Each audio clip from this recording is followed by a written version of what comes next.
بسم اللہ الرحمن الرحیم۔ السلام علیکم ورحمۃ اللہ وبرکاتہ۔ حاضرین و ناظرین، یہ درس نمبر 1075 ہے اور آج سورۃ النحل کی 2 آیتوں کی تلاوت اور تشریح کی جائے گی، آیت نمبر 70 اور 71، 70 and 71۔ چلیے سب سے پہلے ان 2 آیتوں کی تلاوت کرتے ہی لفظی ترجمے اور ترجمے کے بعد تشریح کرتے ہیں۔ اعوذ باللہ من الشیطان الرجیم، بسم اللہ الرحمن الرحیم، واللہ خلقکم ثم یتوفاکم ومنکم من يرد الى ارذل العمر لكي لا يعلم بعد علم شيئا ان اللہ علیم قدیر، واللہ فضل بعضکم على بعض في الرزق فما الذين فضلوا براد رزقهم على ما ملكت أيمانهم فهم فيه سواء أفبنعمة الله يجحدون صدق الله العظيم۔ لفظی ترجمہ یوں ہے، واللہ خلقکم، اور اللہ نے پیدا کیا تمہیں، ثم یتوفاکم، پھر وہ تمہیں وفات دے دیتا ہے، ومنکم، اور بعض تم میں سے، من یرد، وہ ہیں جو لوٹائے جاتے ہیں، الی ارض العمر، ناکارہ عمر کی طرف، لکی لا یعلم، تاکہ نہ جانے وہ، بعد علم شیئا، کچھ بھی جان لینے کے بعد، ان اللہ، بے شک اللہ، علیم، خوب جاننے والا ہے، قدیر، نہایت قدرت والا ہے، واللہ فضل، اور اللہ نے فضیلت دی، بعضکم، تمہارے بعض کو، علی بعض، بعض پر، فی الرزق، رزق میں، فما، چنانچہ نہیں ہیں، الذین فضلوا، وہ لوگ جو فضیلت دیے گئے رزق میں، براد رزقہم، اپنا رزق لوٹانے والے، علامہ، ان غلاموں پر کے، ملکت، جن کے مالک ہیں، ایمانہم، ان کے دائیں ہاتھ، فہم، بالآخر وہ ہو جائیں، فیہ سوا، اس رزق میں ایک دوسرے کے برابر، افبنعمت اللہ، کیا پھر اللہ کی نعمت کا، یجحدون، وہ انکار کرتے ہیں۔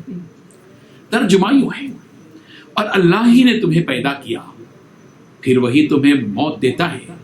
اور تم میں بعض ایسے ہوتے ہیں کہ نہایت خراب عمر کو پہنچ جاتے ہیں، اور بہت کچھ جاننے کے بعد ہر چیز سے بے علم ہو جاتے ہیں، بے شک اللہ سب کچھ جاننے والا اور قدرت والا ہے۔ اور اللہ نے رزق و دولت میں بعض کو بعض پر فضیلت دی ہے، تو جن لوگوں کو فضیلت دی ہے وہ اپنا رزق اپنے مملوکوں کو تو دے ڈالنے والے ہے نہیں کہ سب اس میں برابر ہو جائیں، تو کیا یہ لوگ نعمت الہی کے منکر ہیں؟ ان 2 آیتوں میں 8 باتیں بتلائی گئی ہیں۔ پہلی بات، اللہ نے تمہیں پیدا کیا، دوسری بات، پھر وہ تمہاری روح قبض کرتا ہے، چوتھی بات، تیسری بات، پھر تم میں سے کوئی ایسا ہوتا ہے جو عمر کے سب سے ناکارہ حصے تک پہنچا دیا جاتا ہے، چوتھی بات، جس میں پہنچ کر وہ سب کچھ جاننے کے باوجود بھی کچھ نہیں جانتا، پانچویں بات، بے شک اللہ بڑے علم والا، بڑی قدرت والا ہے، چھٹویں بات، اللہ نے تم میں سے کچھ لوگوں کو رزق کے معاملے میں دوسروں پر برتری دے رکھی ہے، ساتویں بات، اب جن لوگوں کو برتری دی گئی ہے وہ اپنا رزق اپنے غلاموں کو اس طرح نہیں لوٹا دیتے کہ وہ سب برابر ہو جائیں، آٹھویں بات، تو کیا یہ لوگ اللہ کی نعمت کا انکار کرتے ہیں؟ بزرگان محترم، اللہ تبارک و تعالی اپنی قدرت کے کرشمے اپنے بندوں کو بتلا رہے ہیں کہ اے بنی آدم، تم کچھ بھی نہیں تھے، اللہ تعالیٰ نے تمہارا وجود بخشا، یعنی تم کو ماں باپ کے ذریعے پیدا کیا، پھر تمہاری عمروں کی مدتیں مقرر کر دی کہ کوئی بچپن ہی میں موت کے منہ میں چلا جاتا ہے، کوئی جوانی پر پہنچ کر اپنے رب سے ملاقات کرتا ہے، اور کوئی بڑھاپے کی عمر کو پا لیتا ہے، اور کوئی کھوسٹ بوڑھا بن جاتا ہے، نکمی عمر تک پہنچ جاتا ہے، اور اس کی حالت بالکل رہ جاتی ہے، اور حالت اس کی ایسی ہو جاتی ہے کہ تم میں سے بعض ایسے ہو جاتے ہیں جو نکمی عمر کی طرف لوٹا دیا جاتے ہیں، جس کا اثر یہ ہوتا ہے کہ جاننے کے بعد بھی کچھ بھی نہیں جانتے، یعنی سمجھ اور حافظے کی جو قوت اللہ تعالیٰ نے عطا فرمائی تھی، جس سمجھ اور حافظے کی قوت سے جوانی اور بڑھاپے میں خوب کام لیا، اب وہ سمجھ اور حافظے کی قوت چلی جاتی ہے، حالت ایسی ہو جاتی ہے کہ جو چیزیں جانتا تھا اب انہیں وہ نہیں جانتا، اور ایک چیز کے بارے میں بار بار پوچھتا ہے، یہاں تک کہ بتانے والے زچ ہو جاتے ہیں، جیسا کہ ایسے مناظر لوگ بار بار اپنے خاندان کے بزرگ احباب میں دیکھتے ہیں، اور محسوس بھی کرتے ہیں۔ بچپن میں جس طرح بچے کی حرکتیں ہوتی ہیں، بعض اوقات لمبی عمر والے بوڑھے آباب میں بھی وہ حرکتیں پیدا ہو جاتی ہیں۔ اللہ تبارک و تعالیٰ کو انسان کے ان حالات کا پورا علم بھی ہے، اور اللہ تعالیٰ قادر مطلق اور مختار کل بھی ہے۔ اللہ تعالیٰ کو انسان کے ان حالات کا جو پورا علم ہے کہ انسان کن کن مراحل سے گزرتا ہے، بچپن، پھر لڑکپن، پھر جوانی، پھر ادھیڑ عمر، پھر اس کے بعد بڑھاپا، پھر نکمی عمر۔ سورہ روم کی آیت نمبر 68 میں بھی انسان کی پیدائش اور اس کی زندگی کے مدارج کا تذکرہ موجود ہے کہ کس طرح مرحلے ہوتے ہیں۔ اللہ تعالیٰ نے فرمایا اللہ الذی خلقکم من ضعف ثم جعل من بعد ضعف قوة ثم جعل من بعد قوة ضعفا وشیبا۔ سورہ یاسین کی آیت نمبر 68 میں فرمایا گیا ومن نعمرہ ننکسہ فی الخلق، اور سورۃ التین کی آیت نمبر 4 اور 5 میں انسان کی پیدائش کے سلسلے میں اللہ تعالیٰ نے فرمایا لقد خلقنا الانسان فی احسن تقویم، ہم نے انسان کو عمدہ انداز میں پیدا کیا، ثم رددناہ اسفل سافلین، پھر ہم نے اس کو لوٹا دیا اسفل سافلین۔ اس کے بعد اللہ تبارک و تعالیٰ نے یہ حقیقت بھی بتا دی کہ اللہ تبارک و تعالیٰ نے تم میں بعض کو بعض پر رزق میں فضیلت دی ہے۔ رزق سے مراد صرف کھانے پینے کی چیزیں مراد نہیں ہے، جیسا کہ اکثر لوگوں کا خیال رزق بولتے ہی کھانے پینے کی چیزوں کی طرف چلا جاتا ہے۔ رزق سے مراد وہ ساری چیزیں ہیں جو بندوں کی ملکیت میں آتی ہیں، چاہے وہ مکان ہو، چاہے وہ دکان ہو، چاہے وہ زراعت ہو، چاہے وہ تجارت ہو، چاہے وہ کارخانے ہو، چاہے وہ کمپنیاں ہو، چاہے وہ سواریاں ہوں، چاہے وہ نوکر چاکر ہوں، چاہے وہ کھانے پینے کی چیزیں ہوں۔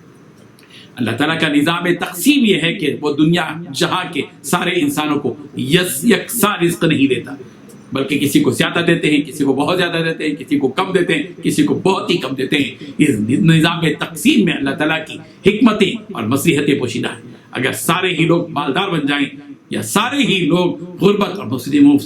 مفلسی کا شکار ہو جائیں تو دنیا کا یہ پیارا نظام باقی نہیں رہ پائے گا۔ ظاہر ہے کہ اگر سارے لوگ مالدار بن جائیں تو محنت مزدوری کون کرے گا؟ بھلا بتلائیے کہ پھر کارخانے اور کمپنیاں کیسے چلیں گی؟ دنیا کا یہی نظام ہے کہ ایک شخص کام لیتا ہے اور پیسے دیتا ہے، اور دوسرا شخص کام کرتا ہے اور پیسے لیتا ہے۔ اللہ تعالیٰ نے اس حقیقت کو یوں بیان کیا اللہ یبسط الرزق لمن یشاء ویقدر، سورۃ الرعد آیت نمبر 26 اللہ تعالیٰ جس کو چاہتا ہے روزی بڑھاتا ہے اور جس کو چاہتا ہے گھٹاتا ہے۔ یہ اللہ تبارک و تعالیٰ کی قدرت ہے اور اس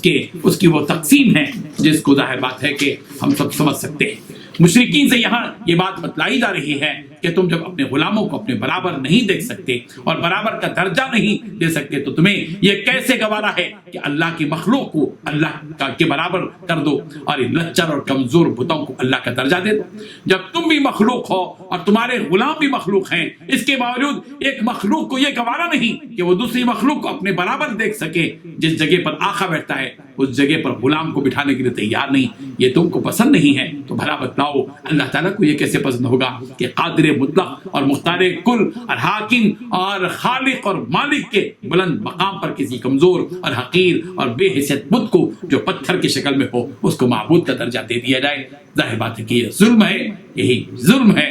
اسی کو کہتے ہیں شرک۔ اللہ تبارک و تعالیٰ اس بھاری ظلم سے اور شرک سے ہم سب کی حفاظت فرمائے۔ وآخر دعوانا ان الحمد للہ رب العالمین۔